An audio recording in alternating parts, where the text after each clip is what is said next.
All right. We're the knight. I had a daily ritual to injure three survivors with my guards, and I saw there was a content creator on YouTube who irritated me a little, kind of irked me, saying the knight needs a nerf. Number one, we do not need to be talking about killer nerfs at all anymore. The survivors are getting so many strong perks at base now that nerfing killers is pretty much out of the question at this point. There's no reason to be talking about nerfing any killers. So first okay, I'm not sure. Wow, she played that as badly as she could have. Now, is that the fault of the killer being too strong, or is that the survivor being stupid? You tell me. Anyway, so that right off the bat irritated me.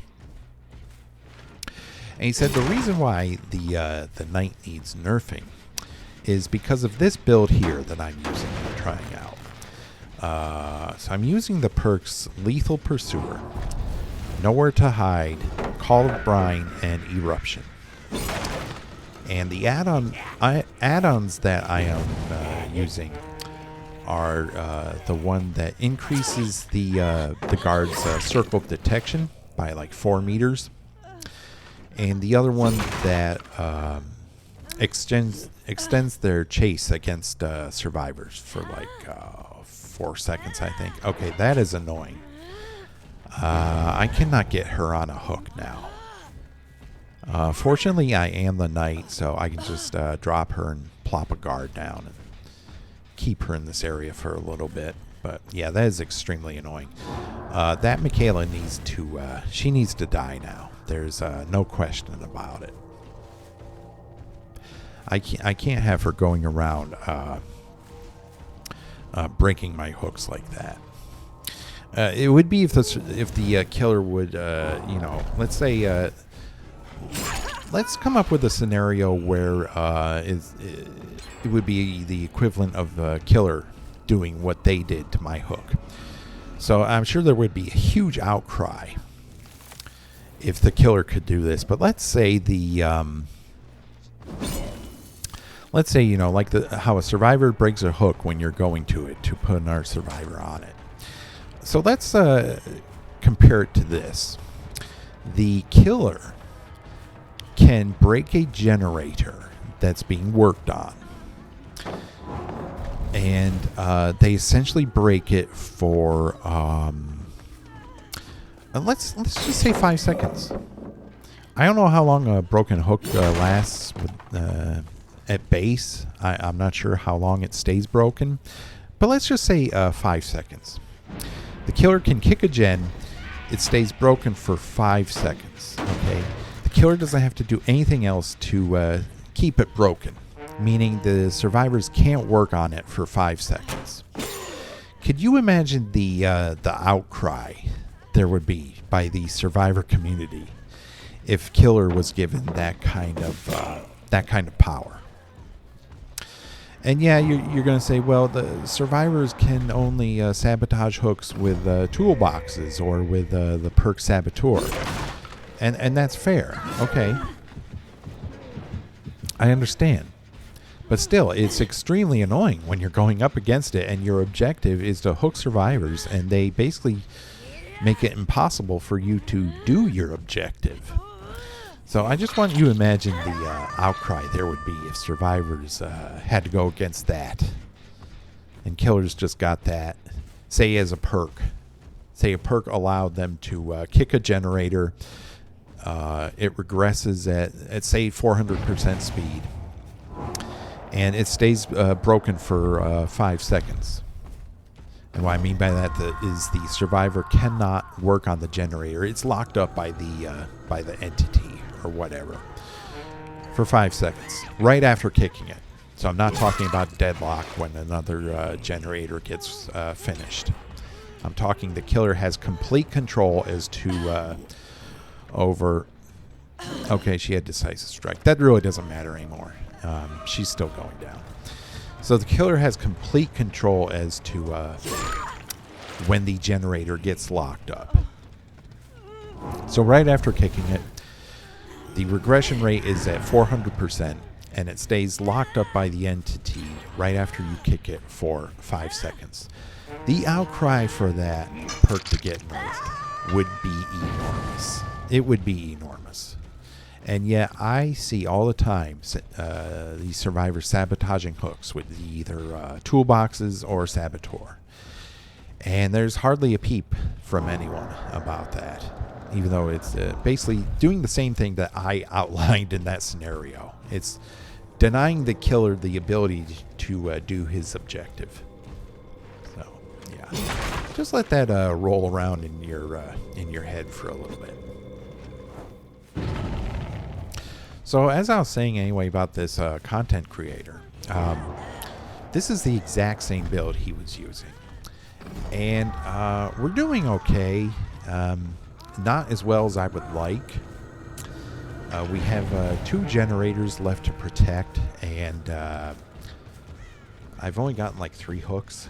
So we aren't putting a lot of pressure on them with our guards, but this build in this killer is by no means overpowered. This is not an overpowered killer, and this is certainly not an overpowered build. Because one of the things I was contemplating when I saw the video, I was saying to myself, well, if you're calling for nerfs on a killer like the Knight, who's already a weak killer. Let's face it, he's a mid-tier killer at best.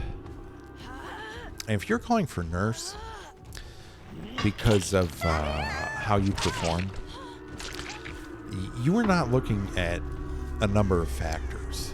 There are a number of variables in the situation in which you find yourself in that could make you think that the killer is OP when the killer really isn't. Number 1, you need to consider the caliber of the survivors you go against. Number 2, you need to consider the build itself and how good the build is. Now you see right there, this build allowed me to know exactly where she was and what she was going to do. Normally I don't run these perks. I find Lethal Pursuer and Nowhere to Hide both wastes of perk slots.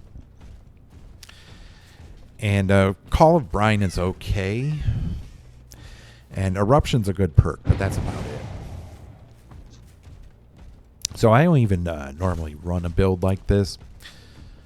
But if you're going against survivors of a lesser caliber, then yeah, your build really won't matter. Just the fact that you can down them easily and predict where they're going to go. The build is not really going to matter what add-ons or perks you use. Yeah, you don't get that in time.